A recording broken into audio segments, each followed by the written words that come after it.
the world we live in feels safe until the moment you wake up and can't move. These are stories of sleep paralysis. Subscribe and hit the like button. The evening was strange. Not anxious, not sad, but specifically muted. If the world had a volume slider, someone would have turned it down to 10%. Sound from the street became distant. Even my footsteps sounded as if I were walking in a stranger's house. I was sitting on the sofa with my phone in my hands, but hadn't looked at the screen for several minutes. The lamp gave a soft yellow light, but it didn't make the room feel warmer. There was a feeling that the air here had been standing still for a long time. I inhaled. It almost seemed like someone nearby inhaled too for a moment, exactly in unison. I looked around sharply. Empty, but the feeling of a companion did not disappear. I turned off the lamp, and the silence became even denser, as if the room was waiting for something from me. I walked to the bedroom. The room looked normal, but every object was standing as if someone had just corrected it, leveled it, given it the right position. My chair, old, worn, was standing precisely in the middle of the wall, even though I was certain I had dragged it to a different spot an hour ago. I definitely placed it differently. I lay down in bed. The blanket quickly absorbed the warmth. Before closing my eyes, I looked at the chair one more time. The silence was perfectly dull. No cars, no neighbors, none of the usual trembling of the building. And precisely in this silence, I felt that I was not alone. Sleep came sharply, too sharply, as if someone had pushed me into the darkness. My eyes opened on their own, and immediately I understood. I cannot move. Paralysis was not a wave, but a landslide. I wasn't just pressed down, I was fixed in place like a living exhibit. My vision was crystal clear, but the air was thick like cold steam. And right then I saw, the chair was not empty. A shadow was sitting in the chair. A silhouette, a form, darkness with the contours of body. It was sitting so straight, as people sit when they are comfortable. Its hands long rested on its knees. Its head was slightly tilted to the side in a pose of patient waiting. But the main thing, the light around it vanished. It didn't reflect, it didn't pass through, it vanished, as if its body was a hole in reality. I was looking at it, and it at me, even though it had no eyes. The shadow sat motionless, too motionless. Then, very slowly, its head began to change the angle of its tilt. Slowly, like an old mannequin being turned on a display. It was examining me, and then I heard the first sound, a slight rubbing of fabric, as if someone was intertwining their fingers. The shadow shifted its hands, not sharply, not frighteningly, but as if it had been sitting for a long time and was simply tired of holding one pose. Then a voice, quiet, empty, emotionless. "Are you opposed to me being here?" I felt my heart drop somewhere down below. The voice did not resonate in the room. It resonated in the darkness, sitting on the chair.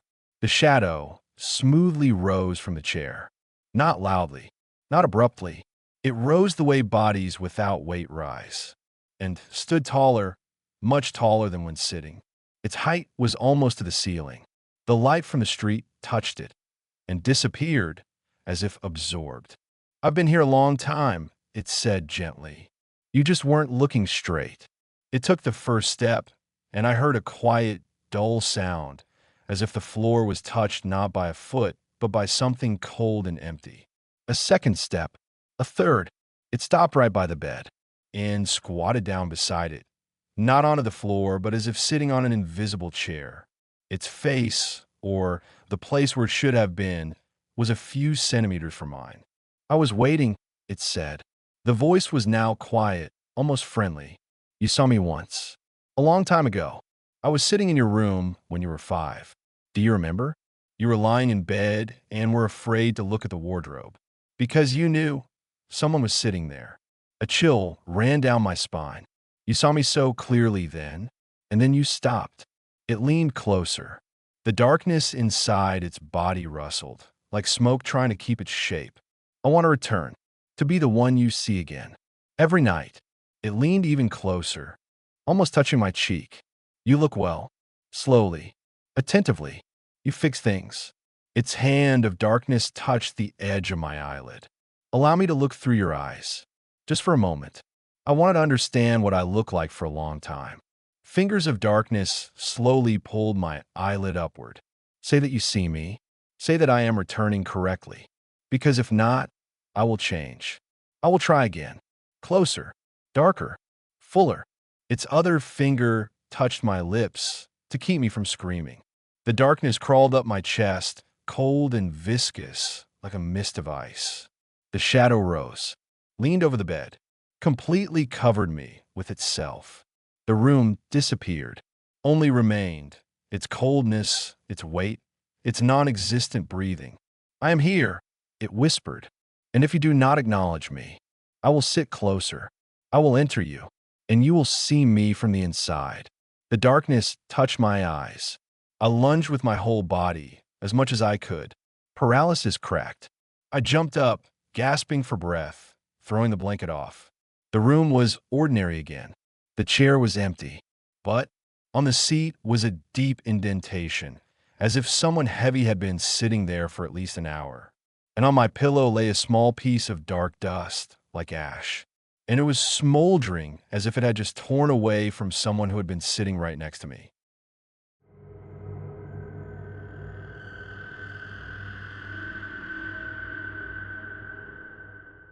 Yesterday evening was so quiet that it was unsettling in itself. I came home and immediately felt that something was wrong. Not physically. The air wasn't cold, wasn't hot, just too even. No noise. Even the door latch clicked shut unnaturally quietly, as if someone had absorbed the impact of the lock. I dropped my backpack, turned on the light. It glowed softly, subdued like old lamps in museums. Even my own footsteps sounded muffled, as if I were walking on thick snow, although the floor was wood. I coughed loudly a few times to check the acoustics. There was no echo, none at all, as if someone had stripped the room of its ability to respond to me with sound. I leaned towards the windowsill. The street was always noisy, but now I could only hear the most distant shush of cars. I turned off the lamp. The darkness became almost thick. I lay down in bed. I stared at the ceiling. Everything around felt as if someone had wrapped it in thick cotton wool. I closed my eyes and felt that I wasn't being drifted off to sleep, but being pulled in. Sleep came not as a wave, but as a fall. Sudden, soundless. I woke up from the feeling of not sensing anything. No movement, no breath, no heartbeat. The silence wasn't just around. It was sitting on me. Paralysis squeezed my body so hard that it felt like the bedding had grown into my skin. I tried to twitch my big toe, but the muscles didn't even tense up. Only one organ was not paralyzed, my ears, but they heard nothing. I lay in a silence similar to a sensory deprivation chamber, and slowly began to realize that this was not natural. It was a presence. First, a slight hiss. Completely quiet. Not even a sound. More like a change in pressure. And from it, syllables began to be born. Ew. They didn't hit my ears. They hit the bones of my skull, my teeth, my spine. The silence was approaching my eardrums from the inside. Can you hear me? It was not a voice. A voice has direction. Timbre. This sounded as if my ears had begun to speak on their own. I tried to inhale and realized I couldn't hear my own inhale. Nothing. The silence absorbed even the sound of air entering my lungs. And then it said, I want to hear how you sound completely. At these words, I felt sick. The pressure in my head doubled. My lips began to tremble, soundlessly. In the corner of the room, something began to move. Not a shadow, not a silhouette, a patch of absolute silence. Darker than the darkness, even like an abyss. It wasn't approaching. It was expanding until it touched the edge of the bed. From there, I heard, the sounds inside you are noisy, too alive. Give them to me to listen to. To listen to sounded as if the monster didn't understand what the word meant, but desperately wanted to learn. The silence crept up to my feet. A cold so intense that I felt it even through the paralysis crawled along my shins. It wasn't physical, it was acoustic. It wasn't touching me with skin, but with the absence of sound. The silence hissed, "I want your heart. It speaks too loudly. I will make it quiet, very quiet." Pain struck my chest. For the first time in my life, I heard the sound of my heart not as thump thump, but as two strong waves of pressure trying to break through to the outside. The silence was squeezing them. It moved higher to my chest, to my neck. You make too much sound when you think. I want to hear the silence inside you. And then something terrifying happened. My thoughts, the ones that always ring with a faint background noise, began to fade. Not from fear, not from fatigue. The silence was simply muting them.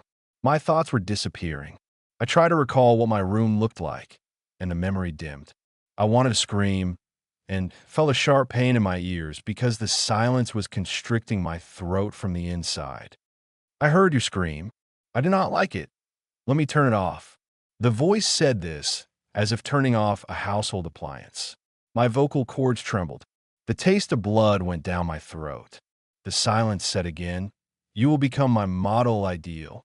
I will remember you, soundless." It crept up to my ear, gradually, slowly, with pleasure.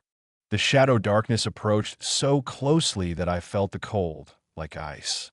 "The last sound, your heart, give it to me." The pressure in my chest became so strong that my heart began to stumble. Thump, thump, thump. The silence whispered, "I will make you silence, and you will finally stop bothering the world with your sound." It seemed to me that it would simply absorb me now, like a black hole. And then I gathered the last shred of my will. The last residual sound, the memory of it. I didn't scream. I struck the silence back, with a thought that sounded like a rupture. And something in the dark silhouette flinched. The sound abruptly returned to my chest. My heartbeat exploded so loudly that I think it could be heard in the apartment. The paralysis cracked. The silence retreated. It coiled in on itself and fell back into the darkness. I sat up in bed, gasping for breath, holding my ears. The world returned. But beside me on the pillow lay a small, deep indentation, as if someone had laid their head there to listen to me up close. And from that indentation, slowly, barely audibly, came the final sign off. "I will return to listen to you to the end."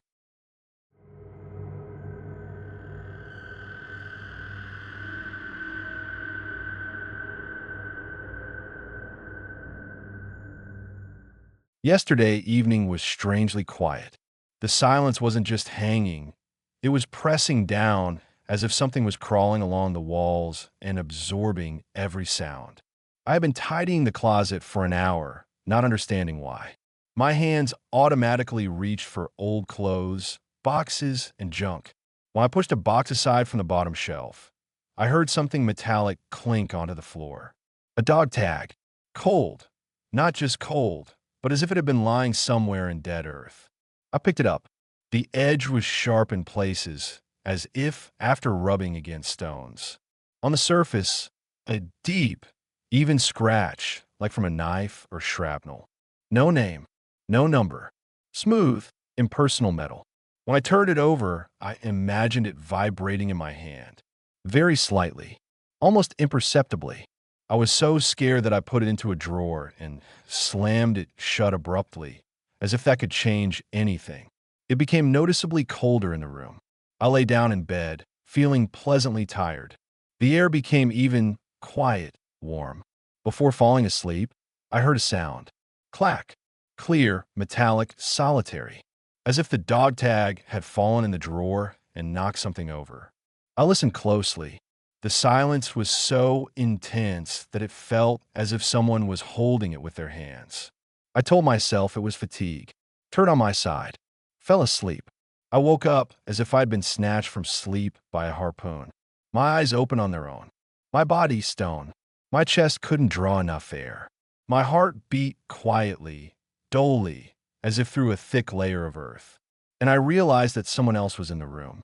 He was standing in the corner. Tall. Impossibly straight. in a uniform that seemed carved out of the night. The fabric, tattered, stained with earth and dirt. The helmet was old, scratched, and his eyes, two black hollows, not eyes, pits, and where his mouth should have been, nothing. The skin was taut, smooth, as if someone had surgically removed that part of his face and covered the void with his own palm. He stood motionless, but the air around him moved, as if being pulled toward him. Then he raised his hand and saluted, slowly, frighteningly slowly. I heard a sound that seemed to come from a distant bunker. Clack, clack. My brain screamed. My body did not. The soldier took a step. The floor made no sound. Instead, a new sound appeared. Clack, clack, clack, as if heavy boots echoed in a metal container that was not here. He approached with the calm confidence of those who follow orders. When he reached the bed, I felt a coldness that seeped through the blanket into my chest. He tilted his head, as if examining me. His chest twitched. From there, through bone and fabric, a sudden static hiss erupted. Order forbids speaking. The sound was like a broken walkie-talkie attempting to replay a human voice. The soldier's head twitched slightly. His shoulders widened. His eyes deepened. But I remember those who scream in the darkness. I froze. I knew he hadn't come for no reason. He stretched out his hand and touched my neck. His fingers were cold, hard, like metal tentacles. He pressed on my throat, not to strangle, to check. His walkie-talkie crackled again. You are too loud when you sleep. He wasn't talking about my voice, not about snoring. He was talking about sleep screams. The ones that should have burst out, but didn't. The ones that they hear. His fingers squeezed my neck tighter. I add such ones to the list. The soldier raised his other hand, slowly ran a finger over my lips, extended far beyond the edges of my mouth, touched my cheek, my chin, as if outlining a new line, a line along which a mouth can be erased. His walkie-talkie emitted muffled fragments of phrases. Allow me to conduct a silence correction. His finger pressed exactly into the center of my lips. I felt the cold, not on my skin, but somewhere far deeper, as if it wasn't touching me, but something in my very soul. He gripped my jaw with his hand, pressed it, so I couldn't even attempt to open my mouth. You will become silent, like us. He began to press with 2 fingers where my lower lip should be. I felt the bone yield, as if he knew exactly what force to use to break it soundlessly. A little more and I will take the voice. And at that moment, my heart struck so hard inside me that the paralysis cracked. I jumped up. My lungs swelled. Air rushed in with a gasp. The soldier simply vanished. He didn't walk away. He didn't retreat. If I had blinked, I wouldn't have even caught the moment. Something flashed on the floor. The dog tag. Now, there wasn't just an inscription on it, but a phrase, silent on duty for silence. And beneath the phrase, a new scratch. Even, deep. It ran where a person's mouth should be.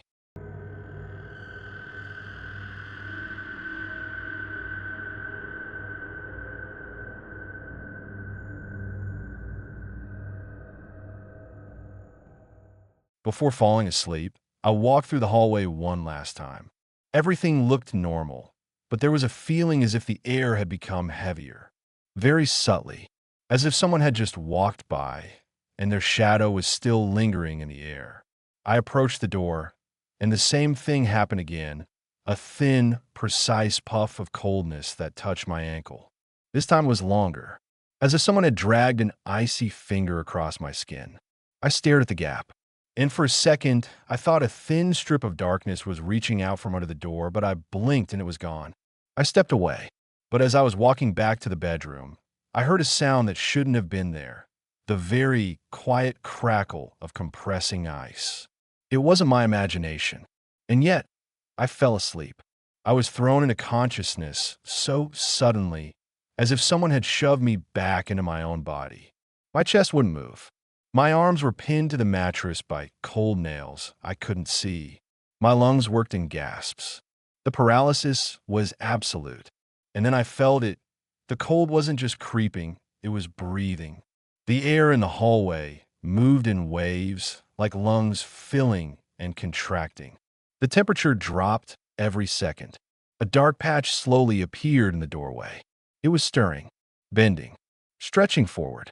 The strip of coldness slid into the bedroom, but now it unmistakably resembled a body, only flat, elongated, like the shadow of a creature that doesn't yet know how to stand. The old wooden floor cracked under the temperature change. A barely audible crunch rolled through the room. The strip of coldness stopped by the bed, and then something happened that hadn't before. The surface of the coldness rose, bulged, and created something resembling a head. Just a contour. Transparent. Icy. Empty. A crackling voice filtered into my ear. I felt your skin, and I know where your warmth is strongest. The cold touched my feet. Not gently, not externally. It penetrated inside, as if my skin had turned to water. The temperature dropped sharply. Cramps set in. I couldn't scream, but my consciousness wanted to. The cold moved up my legs, and as it did, it listened like an instrument trying to catch a frequency.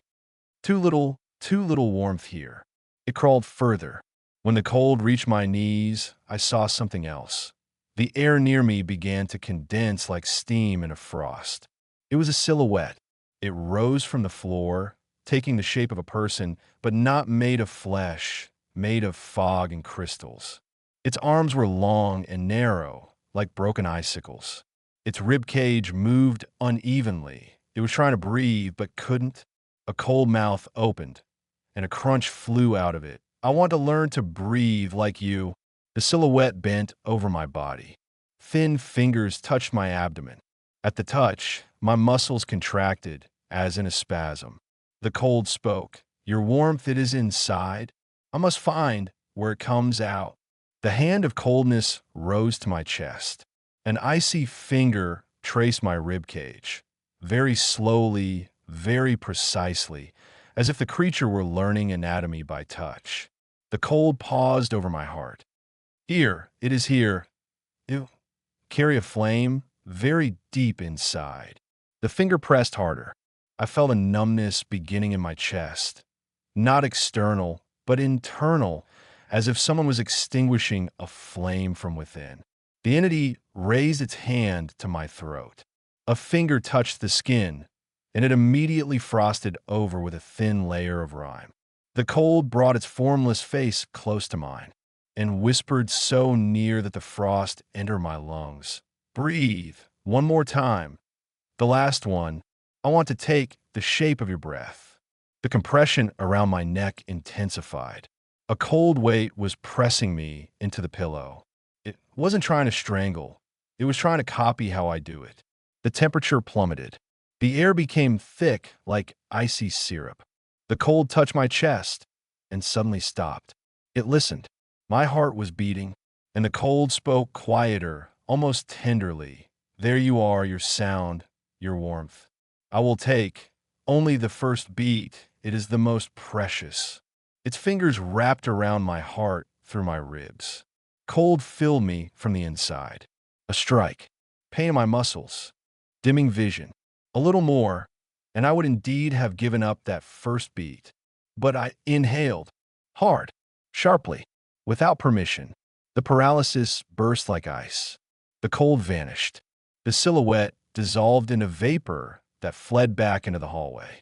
I sat up abruptly. My chest ached, and I was gasping for air. The hallway was normal. The door closed, but beneath it, on the tile, lay a new, fresh line of frost, with a clear imprint that resembled an elongated hand reaching inward. And that line, though melting, was melting very slowly.